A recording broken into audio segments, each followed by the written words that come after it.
नमस्कार, आप देख रहे हैं गो न्यूज़। मैं हूं पंकज पचौरी और मैं इसलिए आज थोड़ा सा मुस्कुरा रहा हूं कि अच्छी खबर जो है वो अमेरिका से आई है कोरोना वायरस के बारे में।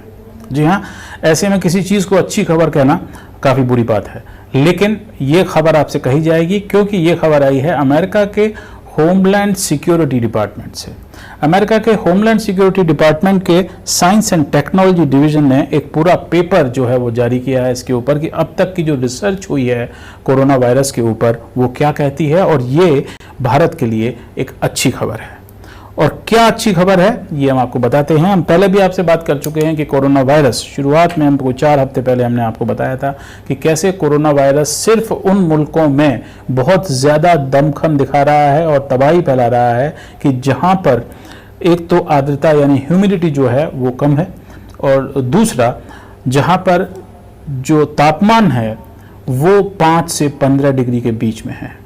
और ये शुरुआत में जनवरी और फरवरी के हमने आपको आंकड़े दिखाए थे, और ये हमने तभी आपको दिखा दिया था कि किस तरह से कि दुनिया के 90% से ज़्यादा जो केस हैं वो सिर्फ उसी बेल्ट में हैं जहां पर तापमान जो है वो 5 से 15 डिग्री के बीच में है और आर्द्रता जो है वो कम है।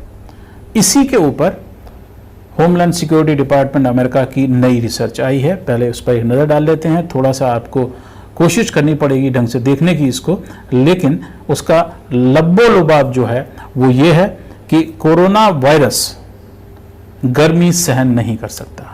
इसमें आप देखेंगे तो आपको समझ में आएगा कि जो सरफेस स्टेबिलिटी जो पूरा ऊपर लिखा हुआ है उसमें लिखा हुआ है कि stability of SARS-CoV-2 virus on solid surfaces as function of temperature, humidity and solar intensity का मतलब है वो क्या है। उसकी फाइंडिंग्स जो ग्रीन में आपको दिखाई दे रही हैं वो ये हैं कि virus is most stable in cold and dry conditions, यानी कि जो ठंडी और सूखी जो जगह हैं उसमें ये वायरस सबसे ज़्यादा स्टेबल रहता है, बहुत समय तक रहता है, और ये बहुत तेज़ी से डिके कर जाता है, ख़राब हो जाता है अगर ह्यूमिडिटी ज़्यादा हो और टेम्परेचर बहुत ज़्यादा हो, और सनलाइट में ये यानी कि सूरज की रोशनी में सबसे ज़्यादा तेज़ी से ये ख़त्म होता है। तो ये बड़ी एक खबर है। इसका इम्पैक्ट जो है वो ये है कि टेम्परेचर बढ़ने से और ह्यूमिडिटी जो है वो कम होने से ये वायरस बहुत जल्दी ख़त्म हो जाता है। ये पहला है। अब आपके तीसरे इस पर जाइए, एरोसोल स्टेबिलिटी। यानी एरोसोल स्टेबिलिटी का मतलब ये होता है कि आप अगर सांस लेते हैं और उसमें से छींकने के बाद में या खांसने के बाद में जो वायरस के जो कीटाणु हैं वो आपके थूक के साथ में कहीं पर गिर जाते हैं और फिर वहीं पर रहते हैं, और इसीलिए सोशल डिस्टेंसिंग जो है ये बहुत ज़रूरी है इस वायरस के लिए, क्योंकि उस पर वो बने रहते हैं। एरोसोल स्टेबिलिटी जो है वो इसे कहते हैं। तो उसके बारे में अगर हम देखें तो उसके बारे में अमेरिका की जो रिसर्च है वो हमको ये बताती है कि एरोसोल स्टेबिलिटी जो है वो हवा में टेम्परेचर, ह्यूमिडिटी और सोलर इंटेंसिटी पर बहुत ज़्यादा निर्भर करती है, यानी कि सूर्य के प्रकाश पर और तापमान पर और आर्द्रता पर। और इसमें जो वायरस है वो नो सोलर कंडीशंस, यानी कि अगर धूप नहीं है तो उसमें वो काफ़ी स्टेबल रहता है। लेकिन इसमें यह भी कहा गया इम्पैक्ट कि जैसे जैसे हवा जो है वो बढ़ती है, और इसकी वजह से अगर ओपनिंग विंडोज, इसमें साफ साफ लिखा हुआ है कि अगर आप खिड़कियां खोलते हैं और जो हवा जो है आपके घर में आती जाती है तो उससे इसकी शक्ति जो है वो कम हो जाती है, वो जल्दी ख़त्म हो जाता है। रेस्पिरेटरी डिसीजेज जिन लोगों को हैं उनके बारे में ये कहा जाता है आप जाके बाहर खुले में हवा लीजिए, उससे आपकी जो सांस लेने की जो बीमारियां हैं उसके ऊपर असर पड़ता है। और इस वजह से जो स्टाफ जो काम कर रहा है उसको कहा गया है कि आप जो है वो उससे बाहर रहें और लोगों के करीब ना जाएं।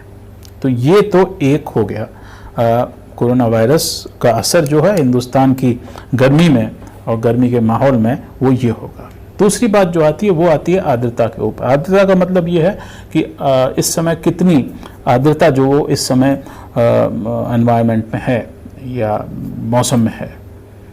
हिंदुस्तान में इस समय बारिश का मौसम जो है वो धीरे धीरे ख़त्म हो रहा है। अगर आप देखें तो कई जगह बादल भी छाए हुए हैं कम से कम उत्तर भारत में, और साथ ही ह्यूमिडिटी जो है वो बढ़ गई है, जो कि ये अच्छी खबर है कि ह्यूमिडिटी में ये कोरोना वायरस ज़्यादा टिक नहीं पाता। और उसको भी हम आपको दिखाते हैं कि क्या इसके अमेरिका में आंकड़े जो हैं ये होमलैंड सिक्योरिटी, जो कि आप समझ लीजिए जैसे कि हमारे यहाँ पर इंटरनल सिक्योरिटी है, होम मिनिस्ट्री है, वैसे यहाँ पर होमलैंड सिक्योरिटी है, और उन्होंने ये आंकड़े जारी किए हैं। आप ये देख सकते हैं इसमें मैप में कि virus is most stable at low humidity. अगर 20% जो है ह्यूमिडिटी है, उससे ऊपर अगर ह्यूमिडिटी होती है तो उसमें उसकी स्टेबिलिटी खराब हो जाती है और वो डिके कर जाता है। And virus is less stable at higher temperatures. तो ये दोनों चीज़ें इस समय हिंदुस्तान में देखी जा रही हैं। ह्यूमिडिटी ज़्यादा है और जो टेम्परेचर है वो लगातार बढ़ता जा रहा है। अब दूसरी तरफ अगर जो बार चार्ट्स हैं इसे आप देख सकते हैं, इसमें साफ साफ ये दिखा हुआ है कि रिलेटिव ह्यूमिडिटी क्या है और वायरस की जो लाइफ स्पैन है वो क्या है। तो आप देख सकते हैं घंटों में कि अगर 20% ह्यूमिडिटी है तो 15 से लेकर के 20 दिन तक वायरस की जो लाइफ है वो रहती है 20% पर। 40% पर वो घट करके 5.5 घंटे हो जाती है। 60% पर अगर आप देखें तो वो 5% के आसपास आ जाती है। और साथ ही आप तापमान अगर देखें तो 95 फ़ारेनहाइट, जो कि सेल्सियस में 35 डिग्री होता है, तो अगर 35 डिग्री है तो 20% पर भी ये ज़्यादा नहीं रहता। और अगर ह्यूमिडिटी बढ़ती जाती है उसके साथ में, जैसा कि इस समय देखा जा रहा है हिंदुस्तान में, तो उससे वायरस की लाइफ जो है वो 1.5-2 घंटे तक रह जाती है। तो ये चीज़ें बड़ी साफ हैं इसके इस नई रिसर्च से जो सामने आई हैं, और इसको हम लगातार ट्रैक भी कर रहे हैं। हमने आपको पहले भी बताया था, हम दिखाते हैं आपको नक्शा जो कि फरवरी का नक्शा है कि फरवरी में किन किन मुल्कों में कोरोना वायरस सबसे ज़्यादा था। जो टॉप 10 उस समय जो देश इससे प्रभावित थे उनका नक्शा क्या था। तो आप देख सकते हैं कि ये आपको जो लाइन दिखाई दे रही है पीले रंग की, ये वो लाइन है जो कि कोरोना वायरस के लिए सबसे ज़्यादा माकूल टेम्परेचर है। 10% के आसपास, थोड़ा ऊपर और थोड़ा नीचे, लेकिन 10% के आसपास जो है वो ये टेम्परेचर है। और फरवरी में अगर आप देखें तो ये 10 देश थे जहाँ पर ये सबसे ज़्यादा फैला हुआ था, सबसे ज़्यादा केसेस वहाँ पर थे, और ये 10 देश जो हैं वो इस लाइन के अंदर हैं।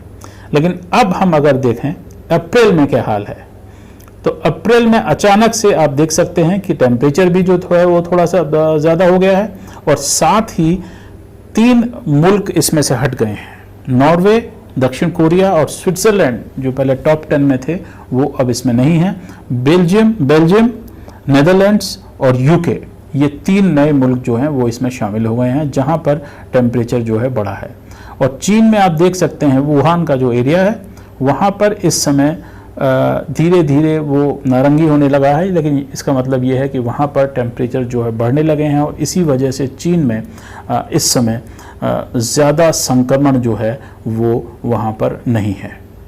और ये इस बात को बताता है कि किस तरह से जो वातावरण है, जो क्लाइमेट है, वो इसके ऊपर असर डाल रहा है।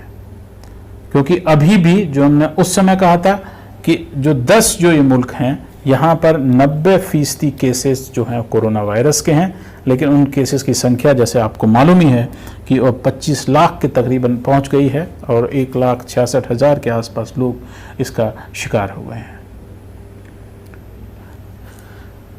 लेकिन इन